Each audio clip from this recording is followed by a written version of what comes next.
അസ്സലാമു അലൈക്കും വറഹ്മത്തുള്ളാഹി വബറകാതുഹു. നഊദു ബില്ലാഹി മിനശ് ശൈത്വാനിർ റജീം. ബിസ്മില്ലാഹിർ റഹ്മാനിർ റഹീം.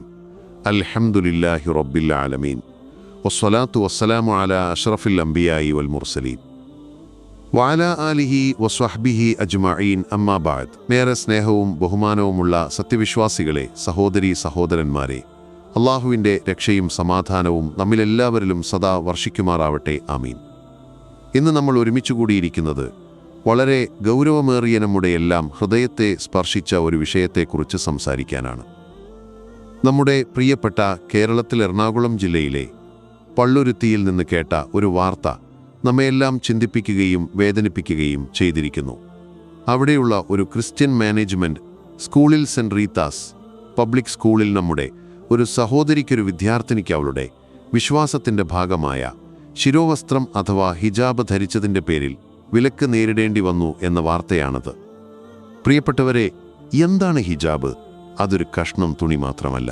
ഒരു മുസ്ലിം സ്ത്രീക്ക് അത് അവളുടെ വിശ്വാസമാണ്, അവളുടെ സംരക്ഷണമാണ്, അള്ളാഹുവിനോടുള്ള അവളുടെ അനുസരണത്തിൻ്റെ പ്രഖ്യാപനമാണ്. പരിശുദ്ധ ഖുർആനിലെ സൂറത്തുൽ അഹ്സാബിൽ അള്ളാഹു പറയുന്നു, നബിയെ താങ്കളുടെ പത്നിമാരോടും പുത്രിമാരോടും സത്യവിശ്വാസികളുടെ സ്ത്രീകളോടും അവരുടെ മേൽവസ്ത്രങ്ങൾ താഴ്ത്തിയിടാൻ പറയുക. അവരെ തിരിച്ചറിയപ്പെടുവാനും ശല്യം ചെയ്യപ്പെടാതിരിക്കുവാനും അതാണ് ഏറ്റവും അനുയോജ്യമായ മാർഗം. നോക്കൂ, എത്ര വ്യക്തമായാണ് അള്ളാഹു ഹിജാബിൻ്റെ ലക്ഷ്യം പറയുന്നത്. അത് സ്ത്രീക്ക് സംരക്ഷണമാണത്, അവളുടെ അന്തസ്സിൻ്റെ അടയാളമാണ്. അത് ഒരു പുരുഷൻ്റെയും കാമക്കണ്ണുകൾക്ക് മുൻപിൽ എറിഞ്ഞുകൊടുക്കാനുള്ളതല്ല, അവളുടെ ശരീരം എന്നതിൻ്റെ പ്രഖ്യാപനമാണ്. ഈ മഹത്തായ ആശയത്തെയാണ് ഇന്ന് ചിലർ ഭയക്കുന്നത്. ഹിജാബ് ധരിച്ച ഒരു സ്ത്രീയെ കാണുമ്പോൾ ചിലരുടെ ഉറക്കം നഷ്ടപ്പെടുന്നു, അവരുടെ മനസ്സിൽ കലിയിളകുന്നു. എന്തിനാണ് ഈ ഭയം? നമ്മൾ മനസ്സിലാക്കേണ്ട ഒരു കാര്യമുണ്ട്. പള്ളുരുത്തിയിലെ ഈ സംഭവം ഒറ്റപ്പെട്ട ഒന്നായി കാണാൻ സാധിക്കില്ല. കുറച്ചു കാലങ്ങളായി നമ്മുടെ രാജ്യത്തിൻ്റെ പല ഭാഗങ്ങളിലും ഹിജാബിനെതിരെ വലിയ തോതിലുള്ള വിദ്വേഷ പ്രചാരണങ്ങൾ നടക്കുന്നുണ്ട്. കർണാടകയിൽ നമ്മുടെ സഹോദരിമാർ ഹിജാബിന് വേണ്ടി നടത്തിയ പോരാട്ടം നമ്മൾ കണ്ടതാണ്. സംഘപരിവാർ ശക്തികൾ വളരെ ആസൂത്രിതമായി ഹിജാബിനെ ഒരു ഭീകരവസ്തുവായി ചിത്രീകരിക്കാൻ ശ്രമിക്കുന്നു. അവരുടെ ലക്ഷ്യം മുസ്ലിം സ്ത്രീകളെ വിദ്യാഭ്യാസത്തിൽ നിന്ന് അകറ്റുക, പൊതുസമൂഹത്തിൽ നിന്ന് അദൃശ്യരാക്കുക എന്നതാണ്. എന്നാൽ ആ രാഷ്ട്രീയത്തിൻ്റെ വിഷവിത്തുകൾ നമ്മുടെ കേരളത്തിൻ്റെ മണ്ണിൽ, അതും ഒരു ന്യൂനപക്ഷ സമുദായം നടത്തുന്ന വിദ്യാലയത്തിൽ മുളപൊട്ടുന്നു എന്നത് ഏറെ അപകടകരമായ ഒരു സൂചനയാണ്. കേരളം എന്നും മതസൗഹാർദ്ദത്തിന് പേരുകേട്ട നാടാണ്. ഇവിടെ ക്രിസ്ത്യാനിയും മുസ്ലിമും ഹിന്ദുവും സഹോദരങ്ങളായി ജീവിക്കുന്ന നാടാണ്. ആ സൗഹൃദത്തെ തകർക്കാൻ ശ്രമിക്കുന്നവരുടെ കൈകളിലെ ഉപകരണമായി ആ സ്കൂൾ മാനേജ്മെൻറ്റ് മാറിയോ എന്ന് നാം സംശയിക്കേണ്ടിയിരിക്കുന്നു. എന്നാൽ പ്രിയപ്പെട്ടവരെ, എല്ലാ പ്രതീക്ഷകളും അസ്തമിച്ചിട്ടില്ല. ഈ സംഭവത്തിൽ നമ്മൾ കാണേണ്ട ഒരു നല്ല വശമുണ്ട്. ആ സ്കൂൾ മാനേജ്മെൻറ്റിൻ്റെ തെറ്റായ നിലപാടിനെതിരെ ആദ്യം രംഗത്ത് വന്നവരിൽ ക്രിസ്തീയ പുരോഹിതന്മാർ തന്നെയുണ്ട് എന്നതാണത്. ഇത് നീതിയുടെ പക്ഷത്ത് നിൽക്കുന്നവരുടെ വിജയമാണ്. ഇത് മതങ്ങൾക്കപ്പുറം മനുഷ്യത്വം വിജയിക്കുന്നതിൻ്റെ ലക്ഷണമാണ്. ഒരു ക്രിസ്ത്യൻ സ്ഥാപനത്തിൻ്റെ തെറ്റിനെ ഒരു ക്രിസ്ത്യൻ പുരോഹിതൻ തന്നെ ചോദ്യം ചെയ്യുമ്പോൾ അവിടെ തകരുന്നത് വർഗീയവാദികളുടെ അജണ്ടകളാണ്.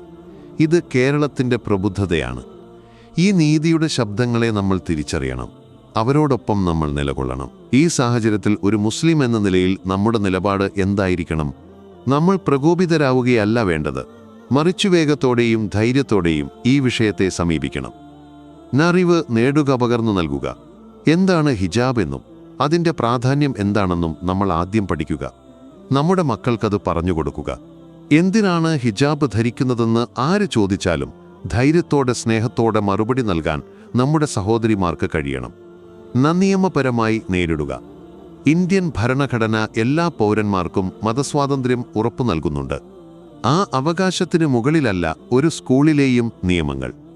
നമ്മുടെ അവകാശങ്ങൾ നിഷേധിക്കപ്പെട്ടാൽ അതിനെ നിയമപരമായി തന്നെ നേരിടാനുള്ള ആർജവം നമ്മൾ കാണിക്കണം. സൗഹൃദം കാത്തുസൂക്ഷിക്കുക. ഇതിൻ്റെ പേരിൽ മറ്റു സമുദായങ്ങളോട് വിദ്വേഷം വെച്ചു പുലർത്തരുത്. ഇത് ഒരു സമുദായത്തിനെതിരെയുള്ള പോരാട്ടമല്ല, മറിച്ച് അനീതിക്കെതിരെയുള്ള പോരാട്ടമാണ്. നീതിയുടെ പക്ഷത്ത് നിൽക്കുന്ന എല്ലാ നല്ല മനുഷ്യരുമായും കൈകോർക്കണം. അള്ളാഹുവിൽ ഭരമേൽപ്പിക്കുക. എല്ലാറ്റിനും ഉപരി നമ്മുടെ സൃഷ്ടാവായ അല്ലാഹുവിൽ നമ്മൾ പൂർണ്ണമായി വിശ്വസിക്കുക. സത്യവിശ്വാസികളുടെ കൂടെയാണ് അല്ലാഹു. പ്രതിസന്ധികൾ ഈമാനിന്റെ പരീക്ഷണങ്ങളാണ്. പതറാതെ തളരാതെ മുന്നോട്ടു പോവുക. പ്രിയപ്പെട്ടവരെ, ഹിജാബ് എന്നത് ഒരു വസ്ത്രം മാത്രമല്ലാതൊരു തീരുമാനമാണ്. അല്ലാഹുവിനെ അനുസരിക്കാനുള്ള തീരുമാനം. ആ തീരുമാനത്തിൽ ഉറച്ചു നിൽക്കുന്ന ഓരോ സഹോദരിക്കും അല്ലാഹു പ്രതിഫലം നൽകും. പള്ളുരുത്തിയിലെ ആ മോളും അവളുടെ കുടുംബവും കാണിച്ച ധൈര്യത്തെ നമ്മൾ അഭിനന്ദിക്കുന്നു. അവർക്കു വേണ്ട എല്ലാ പിന്തുണയും നൽകാൻ നമ്മൾ ബാധ്യസ്ഥരാണ്.